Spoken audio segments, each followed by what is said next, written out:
За босон онцөг гэсэн ойлголттой танилцъя. За нэгийнх нь хоёр тал нөгөөгийнхөө хоёр талын гүйцэлд болдог хоёр өнцгийг босон онцөг гэж нэрлэнэ. За юу яриад байна вэ гэхээр энд альфа гэдэг нэг өнцөг өгдөжээ. За талуудынх нь гүйцэлтийг зурхад үүсч байгаа энэ өнцөг маань тэнцүү өнцгүүд буюу босон өнцгүүд болж өгдөг. За өөрөөр хэлэх юм бол энд үүсэж байгаа альфа өнцөг маань эсрэг талдаа байгаа альфа өнцгтэй тэнцүү өнцгүүд. За нөгөө талдаа ихэд хоёр өнцөг үүсч байна тийм үү? Энд бета өнцгүүд бол муу адил босон өнцгүүд буюу хоорондоо тэнцүү. За харин эдгээр дөрвөн өнцгийн нийлбэр маань 360 градус байна. Эхний сорилт дараах бодлогыг хамтаа бодцгоё. Хоёр шулуун огтлцоход үс өнцөг нь 60 градус байв.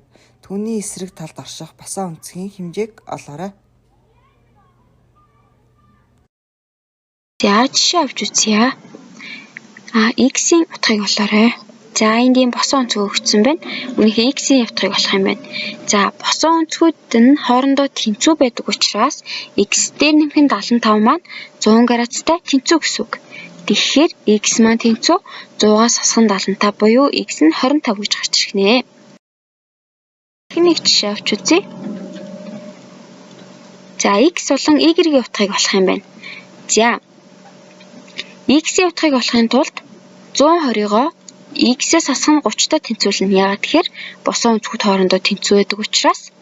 За тэгэхээр X тэнцүү 120 дээр нэмэх нь 30 буюу X нь 150 градус байх нэ. За харин Y-ийн утгыг хэрхэн олох вэ гэхээр за таслаад аваад үзэх юм бол 120 ба Y-гүүд маань хамар өнцгүүд байгаа. Тэгэхээр хамар өнцгүүдийн нийлбэр 180 байдаг гэдгээс Y дээр нэмэх нь 120 градус тэнцүү 180. Тэгэхээр Y маань тэнцүү 180-аас 120 буюу Y нь 60 градус байх нэ. 3 дугаар жишээ. Сургагчийн 102 дугаар хуудасны 37 дугаар засвалыг авч үзье. За зурагт өнцгүүдийг 1-ээс 4 хүртэлх тоогоор дугаарласан байна. За тэгвэл эдгээр өнцгүүдийн хэмжээг олоод хүснэгтийг нөхөрөө гэсэн байна. За А дугаарт нь 1-р өнцөг нь 25 градус болвол 2, 3, 4-р өнцгүүдийг олоорой гэсэн байна. За 1-р өнцөг маань 3-р өнцөгтэй тэнцүү буюу босон өнцгүүд. Тэгэхээр 3-р өнцөг маань 25 градус гэсэн үг. Харин 2 ба 4-р өнцгийг олохын тулд дөрвөн өнцгийн нийлбэр маань 360 байдаг гэдгийг ашиглавал 1, 3, 2 маань мэдэгдэж байгаа. 25, 25 буюу 1, 3-ийн нийлбэр 50 градус. За тэгэхээр 2 дээр нэмэх нь 4, нэмэх нь 3, 50 гэдэг маань 360-тай тэнцүү буюу 2 ба 4-р өнцгийг олохын тулд 360-аас 50-ыг хасч өгнө.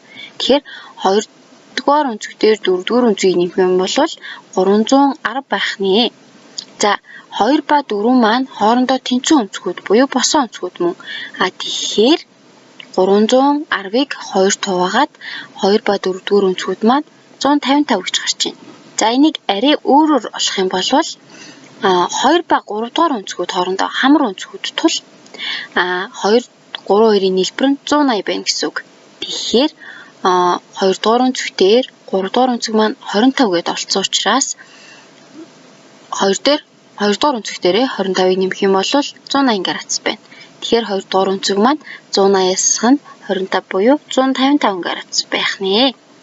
За гэх мэтчлэн Г хүртэл өөрсдөө бодоод хүснэгтээ нөхөрөө өгтүүдээ.